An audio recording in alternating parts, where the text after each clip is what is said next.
ইদানিংকালে ঘরকে সাজানোর জন্য আমরা কত কিছুই না কিনে থাকি, তবে ঘরে থাকা সাধারণ জিনিস দিয়েও যে অসাধারণ কিছু তৈরি করা যায় তার উদাহরণ হচ্ছে একটা।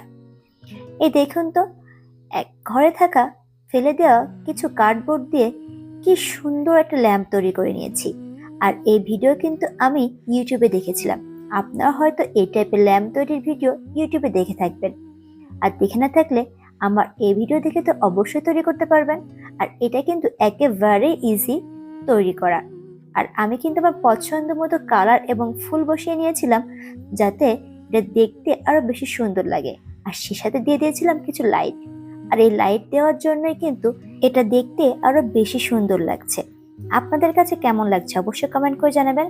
আর ভালো লাগলে তৈরি করতে চাইলে অবশ্যই ভিডিওটা শেয়ার করে দিবেন, যাতে তৈরি করার সময় এই ভিডিওটা আপনার টাইমলাইনে থেকে যায় এবং দেখে দেখে তৈরি করতে পারেন।